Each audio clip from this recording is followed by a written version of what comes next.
Hello everyone, welcome to this fantastic room at the Victoria and Albert Museum. My name's Jack Thurston and I don't have anything to do with the Victoria and Albert Museum, but I do present a radio programme about cycling, and it gives me enormous pleasure to sort of try to bring the it's the Bike Show Roadshow, isn't it? It's like the Radio 1 Roadshow, but the Resonance FM Bike Show Roadshow. But what we're going to try and do over the next hour is tell you a secret and very selective history of bicycle cultures in Britain.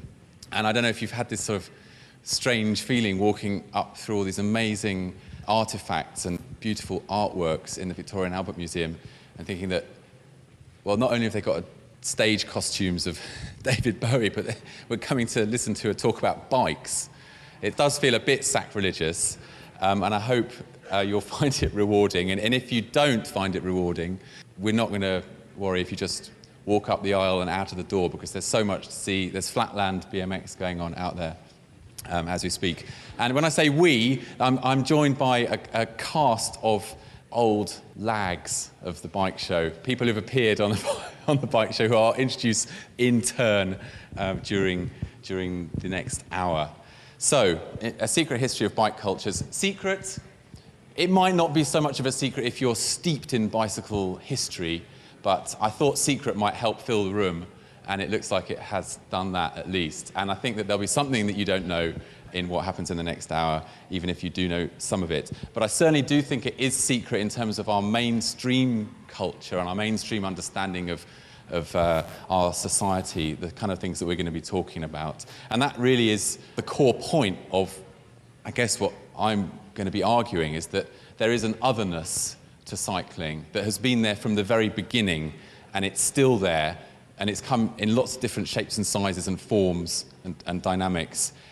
And I think the question we ask ourselves now, looking into the future, because we are possibly on this tipping point, certainly in this city, of cycling becoming not niche, not ghettoised, not marginal. And what does that mean? And what does the history of bicycle cultures and the current celebration of bicycle cultures that's going on tonight here, what does that mean for where we go in the future?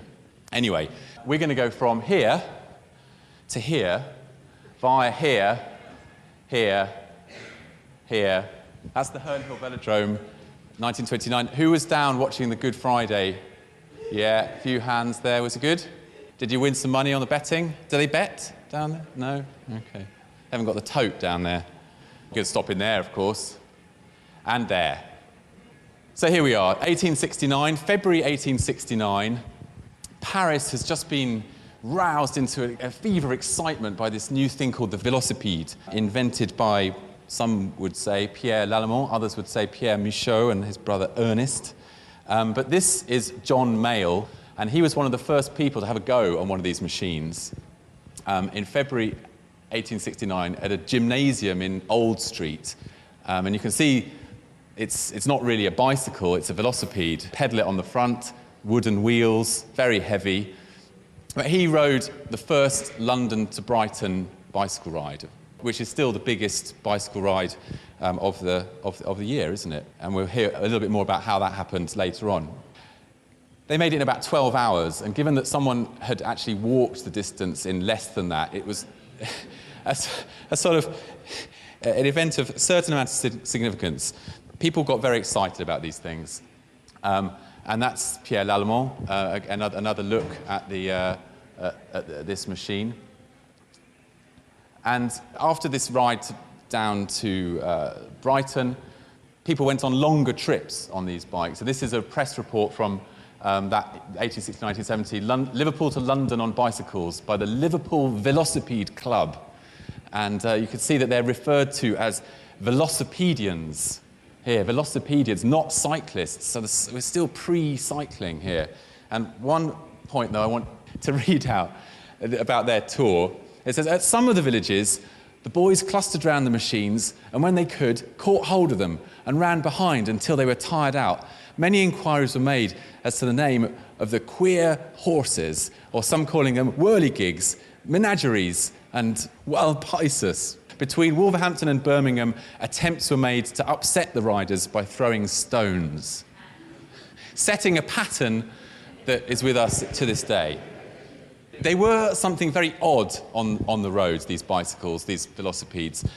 And you've got to remember that the bicycle at that point was this new thing on the roads, and the roads had been neglected since the advent of the railways, which had taken a lot of long-distance traffic off the roads. And so roads were sort of places of, they'd been neglected, their surfaces were quite poor, but they were probably used for all kinds of fun things, people playing in them, and suddenly these people coming clattering through on these machines would have looked a strange sight. And it's almost as if the boot is on the other foot in what we think about today in terms of the motor-dominated society. The bicycle, the velocipede in those days, was this new insurgent technology that was making these public spaces quite hostile. So here we go, Hampton Court, a little bit later, they've gone to the high wheeler, so they could go a bit faster, but similar technology, spoked wheels. I'm not sure if those are pneumatic tyres, but we're edging towards the bicycle that we know today. You can see they're in sort of military, semi-military garb, and this is the CTC's styles of costume, the Cyclist Touring Club, the main organisation of cycling at the time, styles of costume recommended by the CTC. The CTC uniform, it was a little bit like fox hunting or shooting. It was sort of another branch of country sport practised by the bourgeoisie who had the money and the time to do leisure, because in those days most people didn't have leisure time. The same CTC catalogue has little swatches of the various tweeds that you could have approved by the CTC and your uniform made up according to your taste. And this is Walter Welford, who is the president of the Bicyclist Touring Club, which is the pre-CTC organisation, cutting a rather refined figure there as the head of the national, or secretary of the National Cycling Organisation, about 1880, I think. And here we see a painting in Hyde Park, I think, women out on their bikes, but, you know, very well dressed, refined. This was an upper-class sport. And there are lots of accounts of, you know, how Viscount this and Lady that are getting on in their bicycling lessons, because it was a thing to do in society. But it was also the thing that could take you on amazing adventures. And this chap here is John Foster Fraser with his two friends. They rode around the world and wrote a terrific book about it, which is a sort of masterpiece of Victorian understatement. And here they are. This is in the 1893, 1894, that sort of time. Here they are crossing the Khyber Pass or somewhere like that, asking the way. And then, well, fantastic understatement, isn't it? You know, I think the modern translation is epic, but rough cycling. There we go. He's got his pith helmet on there. And of course, cycling was not just offering people the chance to travel around the world under their own steam, but was offering a sort of source of liberation for women who were, you know, had suffered forever under a sort of under this patriarchal society. And cycling was part of that thing to do with, you know, also smoking and other sort of social loosenings that obviously culminated in getting the vote, useful stuff like that. But riding the bike was very much part of that whole mix. There was also the continued suspicion of cyclists, and here we see a cartoon of a crash involving a horse and cart and a bicycle, and the sort of intimation is that this is a bad thing. This is this foolhardy bicyclists, and they get their just desserts when they land on their head. And it was not very long before you then had these sorts of cartoons, where now the cyclist is going through the windscreen of the car as the cars come along in the early 19th century, and the caption says, "So inconsiderate, Jove, might have killed us. I must have a wire screen fixed up to the front of my automobile." The cyclist has gone from the newcomer, the insurgent technology, to being this sort of out-of-date anachronism that is standing in the way of the progress that's represented by the motor car. And it happened in a breath, in a couple of decades. And now I'd like to ask to take to the microphone Ruth Beale, who's going to help out with this next section. Ruth is... Hello, Ruth. Welcome. Ruth's an artist who did a project a couple of years ago about the Clarion cycling clubs. So I'm going to try and set the scene for you and then ask you what it was that interested you in the Clarion. Because at the time, the cities and the towns were smoky places, pretty unpleasant. Poorer people who weren't out in Hyde Park cycling were having a pretty hard time of it, and it was a kind of, there was a revolution in the air. There was this socialism from devolving, I guess, from William Morris, the sort of English brand of socialism, not the sort of red Bolshevism. And out of that came a cycling club. Can you tell us how that happened? So we're talking about the 1890s, and it was with the popularity of the rise of the availability of the safety bike, which was, rather than being the wooden velocipede, it was a mass-produced bike that people could buy and people could afford.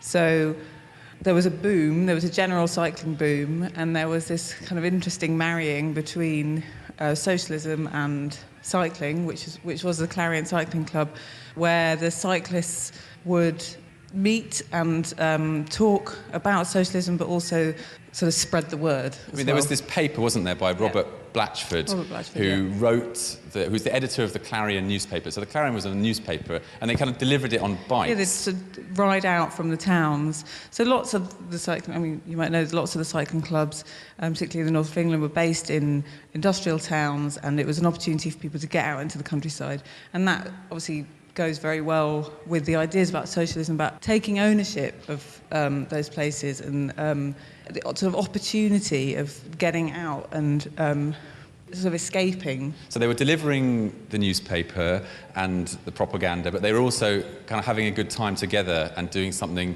vaguely edifying from a personal point of view. So yeah, I think they're having a great time. And so you're doing something similar here. So talk us through this picture. So I did a project a few years ago with another artist, Karen Brenneman, and we decided we were going to cycle from London to Liverpool, and we were going to meet lots of different cyclists on the way. So we met Ian Clark from the Fenland Clarion, who's now, I think, the National Secretary. And basically we sort of hopped our way up, staying with different people. It took us 4 days, and we didn't plan the route. We used their knowledge to kind of take us on to the next step. And so in doing so, we researched the Clarion, and then when we got to Liverpool, we did a sort of discussion event with various people, like a cycle champion and a trade unionist, and different people. And the slogan here, which is the Clarion slogan, what? This was the Clarion slogan, and it was from William Morris's Dream of John Ball, and it says, "Fellowship is life, and lack of fellowship is death." Pretty stark message, isn't it? This bit kind of quite amusing, but... well, I don't know if it was amusing in the 1890s. No. So people were dying of, I don't know, cholera. Were they dying of cholera still? And then I don't know. But It is serious, but this has promise and optimism, and this is kind of like, if you're not in the club, that's it. This is another one. So this, for me, talks about what interests me about the Clarion, which was that this marrying of leisure and politics. That it isn't just about work, and there's another quote about kind of like, we graft all week and we do the work, and there was always this conflict in the Clarion still about like how much should it be about propaganda, how much should it be about racing and having a good time. Well, yeah, this kind of answers a part of that question, doesn't it? This is the Bradford Clarion parade in, I think, the 1920s. So this does look a little bit like Reclaim the Streets, which we're going to come to later on, but it's this kind of slightly extraordinary bicycle parade, isn't it, really? And then this is the Clarion House in Handforth in Cheshire. So they had these places to go. Yeah, there were clubhouses that were sort of centres, and there were also lots of other kinds of clubs. So there was choirs and handicraft and rambling, and it was that period when people were in clubs and were members of things, but also your politics might be expressed through these things. I think part of that is about society, but it's also about communication. That's how you found out about stuff, and you didn't just go on the internet and have a look. That's the interior of the club there, and then this is the communal work going on, some washing up, drying up by the looks of it. And this is the last Clarion House, isn't it? Just by Nelson in Lancashire, where incidentally Caradice is based. So if you go up that part of the world, you can do both. And this was they celebrated 100 years last year, and this was a celebration of this house, of the Clarion House. I think this is not actually this house, but I think of the institution that is now based there. And it's a charitable institution or a trust or something like that, so that it can't be sold off, and they can't make money out of selling that. It's in a beautiful spot right in the Pennines. The Clarion Cycling Club still exists, obviously. The membership has dipped, steadily declined, but now it's gone up again. And I think it's sort of back up to 1960s levels, which would be consistent with people being interested in cycling clubs. I don't know, is anyone here a member of the Clarion? No. Well, a little bit nearer to home, these are the Ugly huts. They're not, they're in Ugly in Essex, but they're the club huts of the 32nd Association, a little bit nearer to London, and they organise some rides, and it's well worth going out to those and meeting the people who built, or who's, I don't know if any of the people who left who built those houses in the 50s, but they are, again, this sort of communal getting together and doing stuff. Well, thanks very much, Ruth.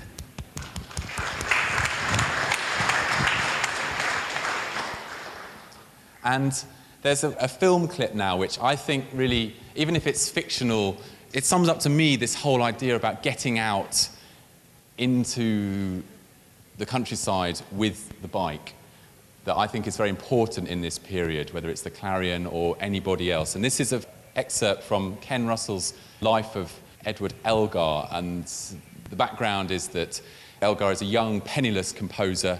This is 1890.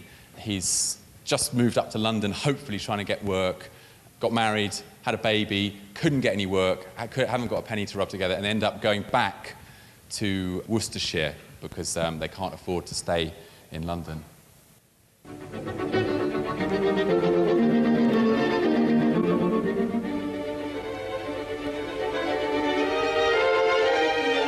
There was no pony anymore, but Elgar bought himself a bike, and despite all setbacks, almost certainly felt an enormous relief.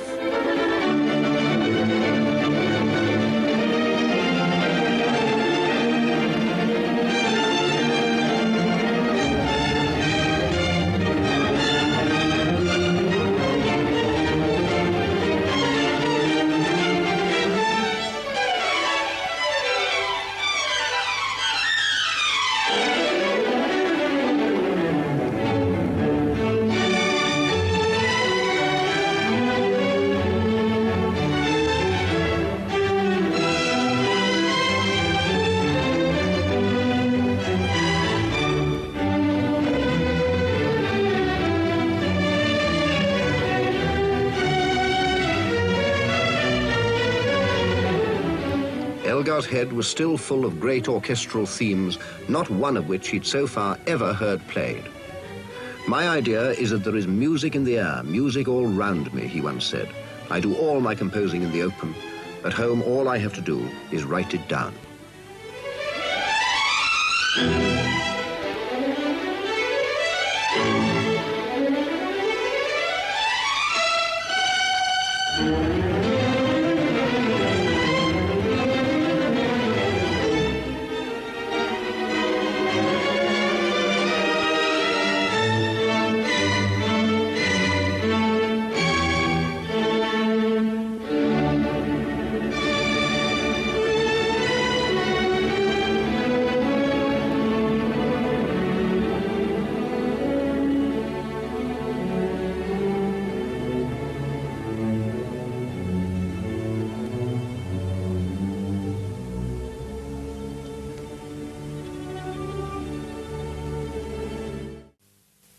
It wasn't just Elgar who was getting inspiration from being out on his bike or in the company of cyclists. Artists, particularly on the other side of the channel, were finding it very interesting, this new bicycling. The speed that they were able to achieve was something absolutely novel, and the thrill of the competition. And here's an illustration by Henri Toulouse-Lautrec, supposedly based on sketches that he'd done when he'd come over to the Catford track in London to look at the bike racing going on here. And this is for advertising a new bicycle chain.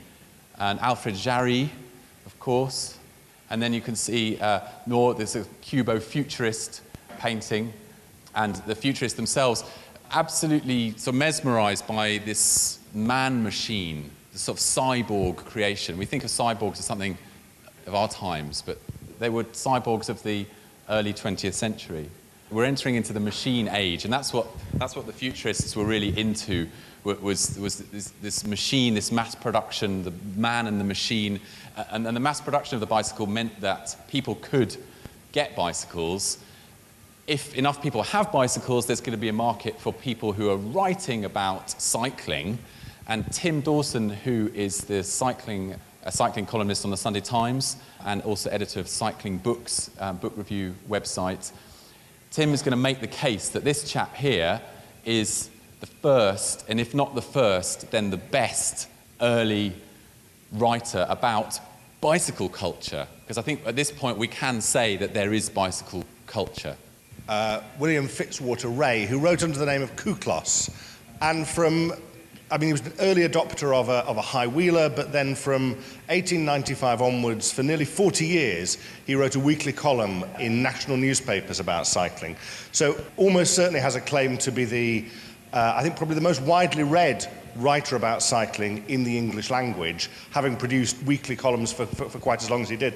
And the interesting thing about his writing, I think, is that if you look at the sort of things that he was saying, a lot of the prejudices that I think a lot of us as cyclists have now, you can find their origins in his writing in the 1910s. So, for example, the idea that the bicycle is the exceptional product of the manufacturing age, which I think a lot of us feel instinctively, but he was saying that, nearly 100 years ago. The idea that there's something transcendental about riding in the countryside.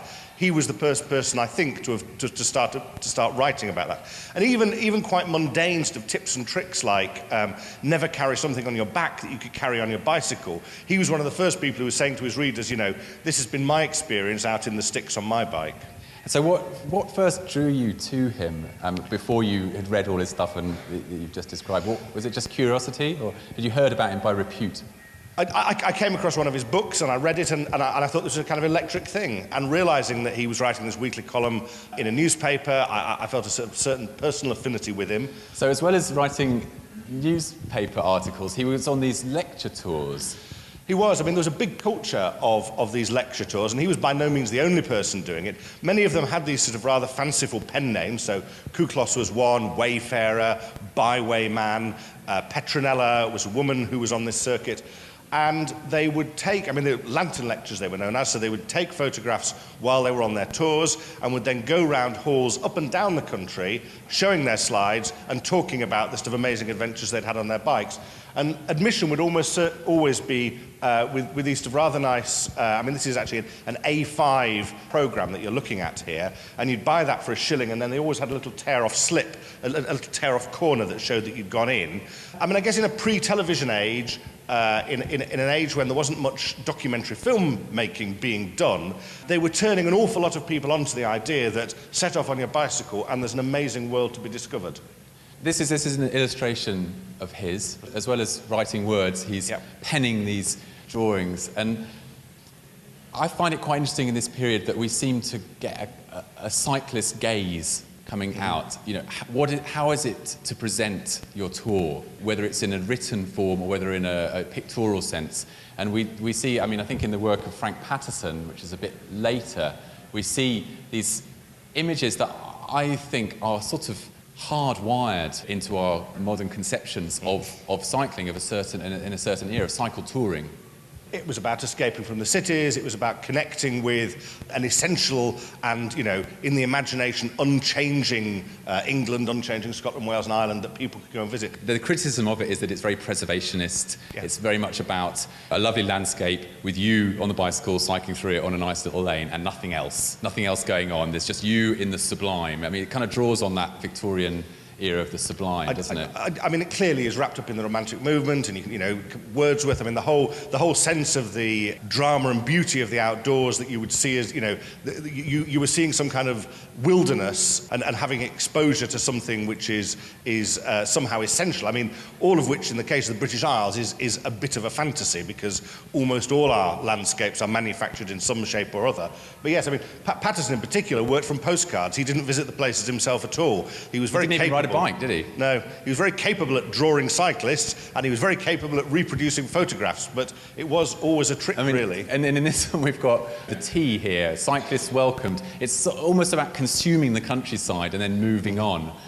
So it's very much a tourist gaze. I personally think that a bicycle enhances the scene in a village, and you don't do the same damage to a place by cycling through it. I think you actually make it better than if you drive a car through it. And I was in Cookham last summer, a beautiful village, Stanley Spencer home and all that, and it's just choked with cars, and you almost can't see the village for the cars. And a bicycle doesn't do that. A bicycle has begun to seem like a bit of a visual cliche in pictures, but you can see through it. It doesn't. I mean, whereas a car or a van obscures, a bicycle merely frames and stuff provides a bit of visual.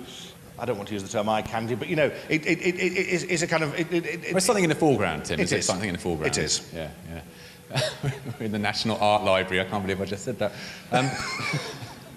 You spend a lot of time reading books about cycling, some of them good, a lot of them bad from what you told me in the past. What do you think defines good writing about riding? I think anybody who chooses to record rides that they've done and share that with people, I mean, I think that's a great thing and a legitimate activity, and I would always encourage more people to try and write down and try and express the experiences they've had. The amount of that becomes great writing that deserves to be seen by a wider audience is relatively small, inevitably. But I suppose it's the ability to capture, or it's the ability to tell stories. It's the ability to turn what's a very linear narrative. I started out in A and I got to B, having some scrapes and adventures on the way, and turn that into either something which talked very vividly about the landscape you encountered, or kind of amusingly or distractingly about the scrapes that you got into. And the mistake a lot of people make is to imagine that there's something sufficiently extraordinary about the journey itself that will make the story from it. But, as we've seen, people were riding around the world in the 1890s, and that really was amazing because there were almost no roads, and government in the conventional sense and law and order in the conventional sense hadn't got to most of the world that they were visiting. Somebody cycling around the world now, well, it's an amazing physical accomplishment, but you've got to be quite a good writer as well to make that into an enjoyable story for other people, I think. Okay, well, send your bicycle travelogues to Tim Dawson at... Thanks, Tim. Thank you.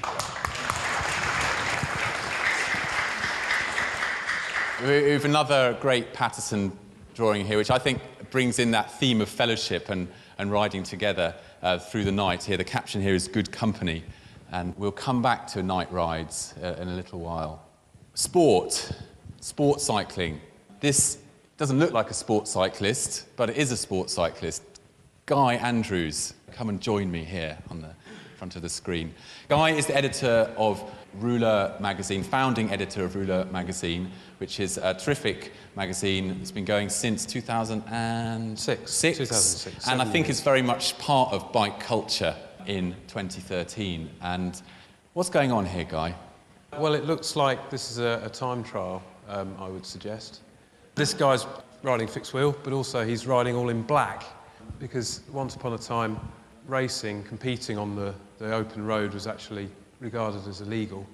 And in order to do so, in order to race at weekends, you had to be fairly inconspicuous. So hence the alpaca, they used to call it, which was this gentleman was wearing the jacket. It was deemed to make you look kind of, I say, inconspicuous, but also like you were probably, I don't know, riding to work or delivering something. The interesting thing is that riding alone was regarded as being the best way to stay unnoticed. Riding in a bunch as a road race like you would at the Tour de France was obviously regarded as totally insane, and obviously was totally outlawed in this country up until, I think you could probably give me the date, Jack, but it was... Well, wartime, after the war, really, wasn't it, I think? It was post-war. Because there was some bunch racing on circuits, and there was track racing. This is the slide we saw earlier at Herne Hill. But the national bodies that regulated cycling, they very much bought into this idea of time trialling, riding one at a time against the clock, and not having the kind of bunch racing that we're familiar with as in cycle sport today, and what would have been the dominant cycle sport at that time on the continent. I mean, it makes the channel a lot wider, doesn't it, at that point? It does. I mean, it's hard to say exactly why that happened. I mean, I don't think anybody can actually put their finger on it exactly. I think it was most people regarded as riding in a bunch as cheating. It was some sort of, You know, you weren't doing it on your own, and I think that was one of the reasons why time trialling still is today very, very popular in this country, because it's something you do on your own. The race of truth. The race of truth. Here we are in just after the war. This is a Diamond Jubilee celebration of the cycling magazine, and I hope that when Ruler turns 60, you'll hire out the Royal Albert Hall. Yeah, and, love to. And fill it with the fastest cyclists of, let me do my 2066. Yeah. Yeah. No, hang on. 2066. There you go. And have a great big party. And this was a big party. They had trapeze artists, they had dancers, they had roller racing. The culmination, the grand finale of the show was this cyclist come over from the continent on rollers, and they were rolling rollers. So you can see here, he's rolling his static bicycle. The wheels are being turned on these rollers, and he's showing his pedaling action. But there's a turntable under here, so he's being spun around with floodlights and all changing light colours coming down and illuminating it. Now, who is this that is being illuminated? Well, this is Fausto Coppi, who was probably the greatest ever, certainly the greatest ever Italian cyclist, and arguably the greatest cyclist that ever lived. But Fausto was quite taken, I think, as was Jacques Anquetil a bit later on, with British cycling. He thought the whole idea that all they did in Britain was time trialling. I think he was quite taken with this whole idea. But anyway, he was invited over. No doubt at the time, the RTTC, the Road Time Trials Council, paid a huge amount of money for him to come and perform like this at the Royal Albert Hall, because I'm sure that a professional cyclist these days would not want to do that. Well, they were marvelling at his technique. I mean, the accounts of it are extraordinary. And it was his first appearance in Britain. Let's take a look at the following year's Tour de France. This is the Tour de France of 1952, as seen through British eyes in this quite rare early colour film. Day 13 is in many ways a lucky day, with easier going, down through the gorges descending to the Côte d'Azur, down to the sea, where the playground of Europe shimmers in the sun.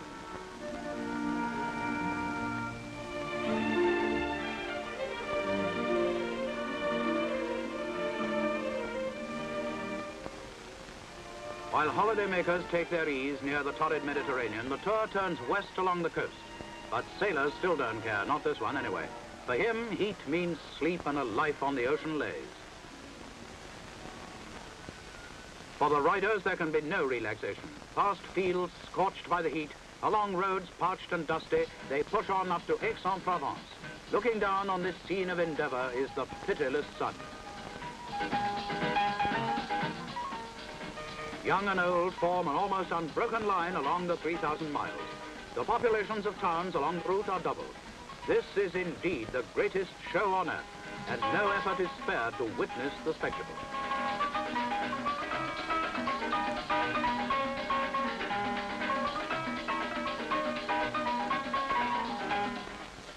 The lead is still held by Coppi. Second is Close from France. Third, the Spaniard Ruiz. The list of retirements is mounting. Out of 122 riders who set out from Brest, only 82 remain.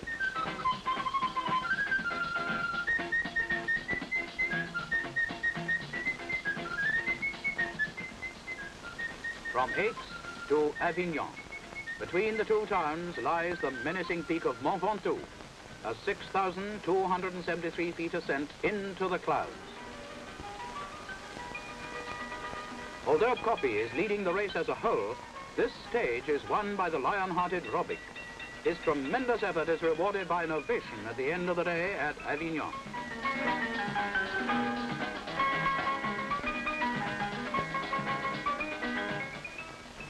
En route for Perpignan. At the end of this hot and exhausting stage, one of the Étapes de Chaleur, there is just enough strength left to assuage a raging thirst.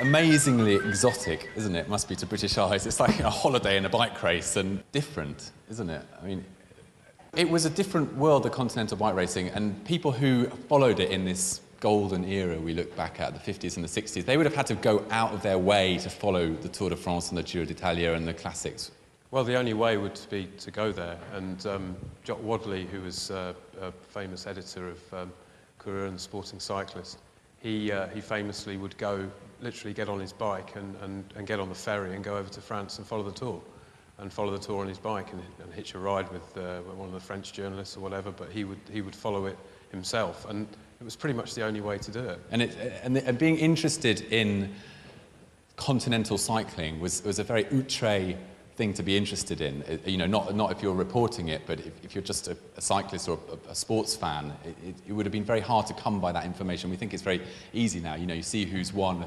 a race on Twitter within 2 seconds of them crossing the line. You know, people would have been scrabbling around to find French language I think papers and things like that, wouldn't they? The only analogy I can come up with is if you're an Italian and you're into English cricket. It would be the same in reverse, and that's basically what continental road cycling in those days, as it's known, was like. I mean, it was totally inaccessible unless you actually went there. And that, the whole additional language that is used to describe bike racing, which is familiar with us now, you know, that would have been something that people, I suppose, they would have enjoyed this difference. It would have been an obstacle, but overcoming that obstacle would have been part of the satisfaction, like tracking down some Howling Wolf 45 import at the docks in Liverpool, like you hear, you know, people talking about. I think the analogies with music are you know, it was at the time, it was a bit like some sort of obscure jazz that, you know, you had to eke out from a Miroir de Cyclisme, you know, a French magazine, or Biki Sport from Italy. You know, that would be the only way to find out. The following year to that Tour de France is one of the great cycling performances in Britain of all time, I think. And this is Eileen Sheridan's record-breaking ride from Land's End to John O'Groats, which she then continued to break the 1,000-mile record and came within not too long in terms of time of beating the men's record as well. And these are some pictures that I found at the Eileen Sheridan archive. Eileen's still around, by the way. She lives down in Isleworth on the river. But here she is, sub 5 foot. So this is her. And you see there's nobody lining the roads. And there is nobody not because people weren't interested in this, but because it was expressly forbidden to announce that you were going to do a record attempt before you did it. Because they didn't want to make a spectacle out of this sport. They wanted just the rider and the clock, and then the press reports afterwards and the sponsorship and all that. And it's a completely different way of looking at cycle sport. It's not about a spectacle, it's about secrecy. Well, I think continental cycling was a celebration, as they say in that film before. And I think that this is the thing that there is some sort of belligerence about British cyclists in history. I mean, Eileen is a fairly belligerent individual. I think that she wouldn't mind me saying that. But, you know, I think there's this idea that the cycling is all about the pain and the punishment, and it's about getting out there and doing it, but doing it for yourself and doing it on your own. Whereas, as I say, in France and Italy, maybe it's just because the weather's better, I don't know. But everybody comes out to enjoy it. And that's, Eileen, I think, having some attention. It looks like liniment, I think. To her feet there, doesn't it? Yeah, thought just collapsed in the hedge. Yeah. There's another film that I want to show, which is a video of a track by the Buff Medways, which is Billy Childish's band, artist and musician, lives down in the Medway towns. And this is a film about a film and a song about his mum. Billy Childish's mum joined the Medway Wheelers about the same time that Eileen Sheridan joined the Coventry Cycling Club, I think. This is the track that I think, and the video that I think sums up a lot about cycling in this period.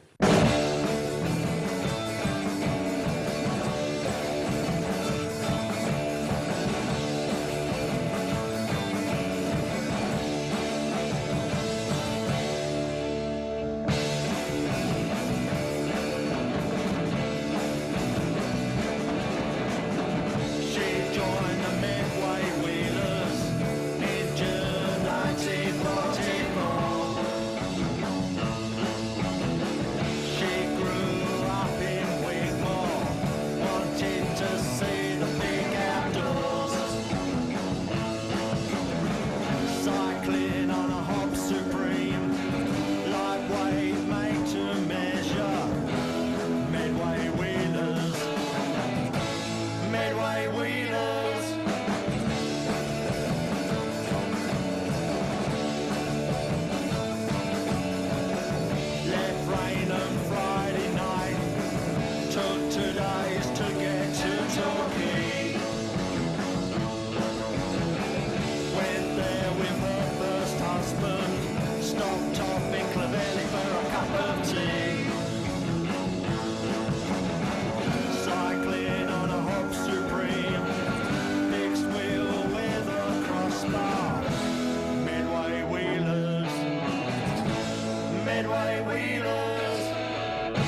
So that is actually Billie Childish's mum in the film there, in both cycling along there as she is now, and also in the archival photographs. And yeah, it conjures up a lot about life in those times. I mean, the estimates are that there were up to 150,000 people out at the weekends time trialling, and it wasn't just about the racing.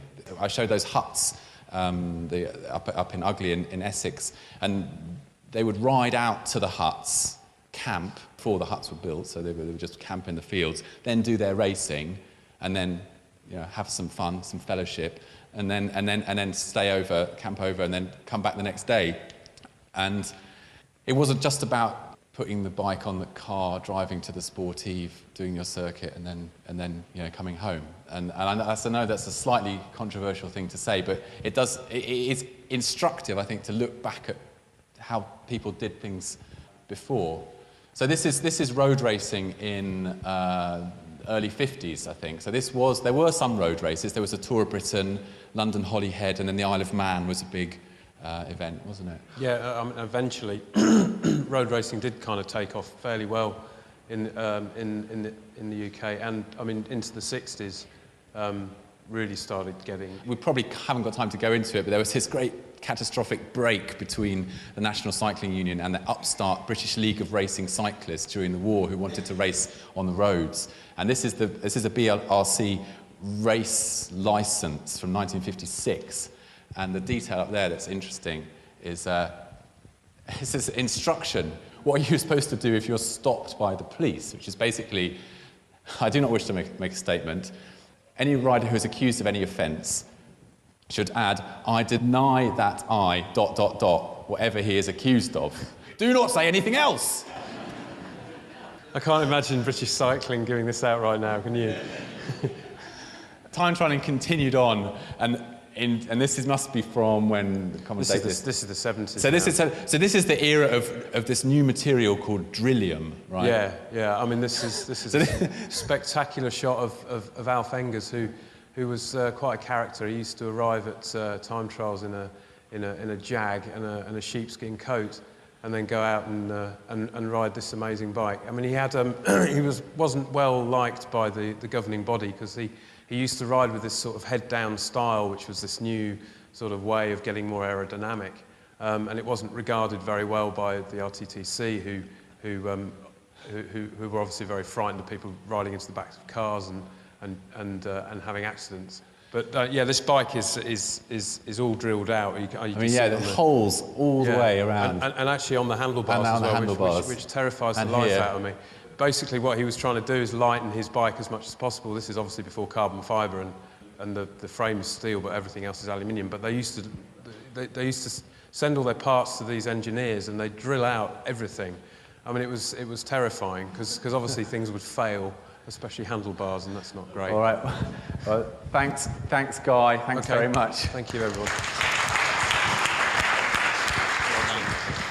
So, a little bit of a statistical detour here. We have cycling from 1950 to about now, and the number of miles cycled per person in Great Britain per year. So you've got a peak in terms of this graph in 1949, and then basically this era that we've been talking about is really cycling is dying. I don't think there's any other way to put a gloss on this graph here, but this is only half the story, and this is the other half, and that's cars, miles travelled per person. Not on the same scale, bicycles on the right-hand scale, but you can't see the scale, so it doesn't matter. But you can see the trend pretty clearly, what's going on. And it's a self-reinforcing trend. The fewer people cycle and choose to drive cars, then the roads become more hostile, people don't want to cycle, and it just repeats itself. And I'm going to take a little journey across, not across the Channel this time, but across the North Sea. And we're in the 1960s now. This, I think, is the moment when I guess we see the bicycle again being a political instrument, representing something political, a bit like Ruth was talking about with the Clarion and the white bicycle movement of the Provo in Amsterdam, in this short-lived moment in Amsterdam. I guess a sort of radical political group seized upon the milieu of youth culture and subcultures to try and get their ideas about how they should challenge the state and challenge capitalism and get that off the ground using sort of cultural tools. And this is one of the most memorable of their cultural tools, which is these white bicycles, which were given away freely to be used in Amsterdam. And I think the quote from one of the Provo leaders was, "A bicycle is something, but it's almost nothing." And they also had a white houses plan, which was about providing decent housing for people. And they had healthcare plans and a white chimneys plan, which is about cutting pollution. And so this whole idea of reworking society, really, and making places more pleasant to live in and more democratic and less about serving the state or serving the market economy. And it got quite heavy by all accounts. And this picture of some police brutality. Obviously, the bicycle manages to feature with the two very good spotters of cultural tropes in terms of counterculture here. There's the bed-in of John and Yoko in Amsterdam when they get a white bicycle up in the bed with them. It kind of makes you think, doesn't it, that this free bicycle of the 60s in Amsterdam is now embodied in London, and it's emblazoned by Barclays Bank, which is, one of the pillars of capitalism, and also in a sense one of the pillars of the state now that we're through our taxes into the banks to such a heavy degree. But here we are in late 60s, the low point. It's a dipping down here. It probably never got as bad as this, at least in terms of the amount of travelling that was done by bicycle. And it's an extraordinary thing to think that Britain led the world in terms of bicycle manufacturing, the Raleigh company producing more bicycles than anybody else, and some of the very good bicycles coming out of Britain, but not this one. Although this one was wildly popular, I don't think it marks a high point in terms of functional cycling technology from Raleigh. And I've got a little clip from Blue Peter introducing the chopper that I'm going to want to show you. And now, on Thursday, we said we'd have news for cyclists, and if you're a keen cyclist, keep your eyes open and have a look at these bikes that Val and Peter are riding in now. They really are very modern bikes indeed. I think they're just about the most modern design bikes that I've seen for ages. Well, they remind me of those American dragster racing bikes because the front wheel is much smaller than the back wheel, and the rider sits right at the back end here with these high roll bars behind him. It looks extremely sporting. Well, there's quite a lot of things that are different about them, and I'll just get off and show you one thing immediately, and that is, I can get the stand down, the saddle. Usually bikes have this little tiny hard leather saddle in the middle, which is very uncomfortable. This has got a lovely long saddle and a back made out of nice soft squishy leather, and of course this is a very nice support here when you're riding along. And these springs underneath here, coil springs, if I push down, you can see them give there, and the idea is that as you ride along nasty bumpy roads, they take all the bumps and you don't feel anything. They certainly are very comfy indeed. What do you think, Pete? Yeah, I think they're absolutely great. But the roll bar at the back certainly wouldn't protect you very much if you came off the bike, but that together with, if I can negotiate this, that's it, that together with these high sporting handlebars makes the bike look just like a real racing machine. And it doesn't have conventional gears like you'd expect with a click switch up here on the handlebars. What it has got is a gear lever down here on the crossbar, rather like a car gear lever. You move it backwards and forwards to change gear, and there is an indicator on it. Across here, it shows there it's now in second gear. I rode in third gear, but when you look down, you can see right away which gear you're in. I think it's very well designed. Yeah, well, everything actually on these bikes seems to be the latest in design. I've ridden quite a few bikes on Blue Peter, old and new, but I should think this is one of the most modern-looking bikes I've seen. The thing I do like, actually, is this rear tyre. It's a lovely broad tyre. It's got a nice tread there for gripping the road, very much like a motorbike scramble tyre. Above it, behind the saddle, there's a nice large reflector, and on each of the pedals too they've got reflectors, so you can be seen at night quite well by other road users. Well, you might think we look fairly comfortable on these bikes, which we are, and you might also think that we're a little big for the bikes, and we are again, aren't we? But of course, when you usually start off riding a bike, you start on a three-wheel trike, and I was quite surprised that time that I took part in the London to Brighton cycle run to discover that a tricycle was taking part. It was a full-sized one, though, not a little one, and the lady riding it was thoroughly enjoying herself.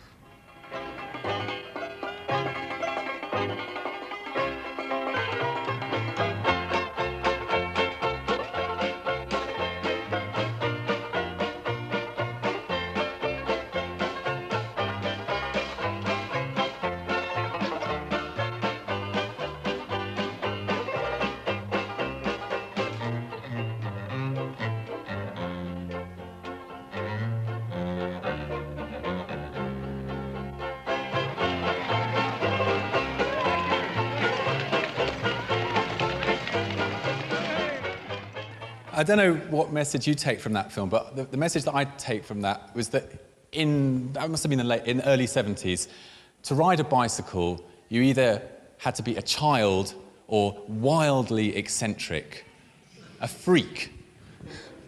Which it kind of makes sense if you look at how much cycling is going on in the country at that time. And to talk us through the period, I'd like to invite Patrick Field to turn his microphone on.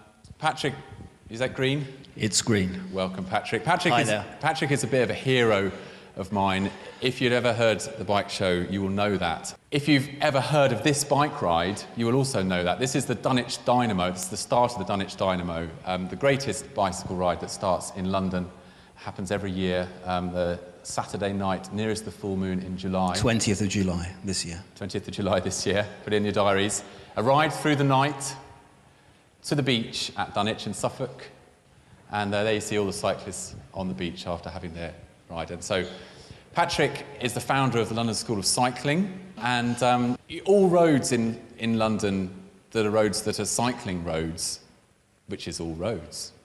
Most of them, yeah. Lead to Patrick. Except the Westway, soon to be a cycling road. Soon to be a cycling road. Lead to Patrick in one way or another. And Patrick, I want to dive in here, because we've got to move on a little bit. With the London to Brighton ride of 1976. Yes. You went on this ride. I did, yes. We started off with the London to Brighton, and this was a new London to Brighton, not the antique bicycle novelty ride we saw on Blue Peter, but this is a Grand Mayday bicycle rally, more bicycles, cleaner cities. Why did you go on this ride, and how did you hear about it? I was told about it, someone had seen a flyer, and they said, "You like cycling, Patrick, you should go on that ride." And what was it like? I'm here only as a witness, not as a historian. We set off from Speaker's Corner at 6 a.m, I think. 7 a.m. No, I probably had to get up at 6 a.m. to get to Speaker's Corner. That's why I remember 6 a.m. And there were one or two people who looked like they knew how to ride a bike. One or two I remember a clubman with a beard, like who was obviously a good rider, I realise in retrospect. But mostly it was kind of alternative hippie-ish types and sort of middle-aged misfits. And was that an accurate cross-section of the people who were riding bikes at that time? What was it like riding a bike in London in the mid-70s? Well, it was quite an exceptional thing to do. People didn't really do it. And to give you an idea, if you saw someone riding a bike while you were riding a bike, it's quite likely that you'd seen them before, especially if you had a regular journey and you'd go, "Oh, there's that bloke who I often see there." It was quite an unexpected thing to do. And after the Second World War, there was no anticipation that anyone would ride a bike for any other reason than because they couldn't afford anything else, unless they were riding for some kind of cult sport use. So the quality of utility bikes was really low, like down and down and down. I suppose you could buy Pashleys, but they were very expensive, and even then were kind of museum pieces, even more so than they are today. It was like being part of a vanishing tribe that was stubbornly refusing to vanish. It was kind of, what are you still doing that for? Well, fast forward a few years, and Patrick, you were involved in the anti-M11 Link Road campaign and Reclaim the Streets, and this is in the 1990s, and we're going to have to rush this. Well, the M11 Link Road, there was bureaucratic campaigning against it, yes, from the 80s, I think, probably. These are pictures by Nick Cobbin. Camden Town, yes. and that was out on the M41. Yes, that was Shepherd's Bush. Funny day. Under there are people digging the street under the dress with little drills or hammers. Quite big drills. Big drills. And that's the rinky-dink sound system. Had to get bicycle pedal-powered sound system. And this is the protest against the M11 Link Road, sort of flashpoint by this old tree. George Green once did. Yeah, and I've got a kind of interesting thesis here that this protest was a schooling ground for some people who are quite prominent characters in cycling today. Roger Geffen, head of policy at the Cyclist Touring Club, probably in the tree when that photograph was taken. Dave Dansky, Cycle Training UK. Yep. Bill Chidley, I think he was around. I don't know if he was in the tree or in the tent. Buffalo Bill Chidley, yes. Bicycle messenger and yes. bike poloist. Patrick Field in a starring role in Gorky Park. It's my days in the Moscow police, yes. So I kind of feel that we are connected to those times of politics and resistance in the bicycle, even though we are here now in the V&A and the great halls of mainstream high culture. The big difference, I think, is the internet. That's the key thing in the development of a consciousness, because all these crazy things that are bleeding into the mainstream now were always happening, but there was no way for hobbyists in Seattle to talk to hobbyists in Copenhagen. And we also have a British winner of the Tour de France driving it. We have cycling cool and fashionable and desirable. We have people getting out on the streets still asking for better conditions. And we have politicians who might be listening. We'll find out if they can actually do anything. He's got no mudguards. And we still have the traditional values harking back to the heyday of British cycling, represented here in this rather cool advertising campaign by Brooks. We're going to have to vacate this room. If you could join me in thanking my guests for their part in...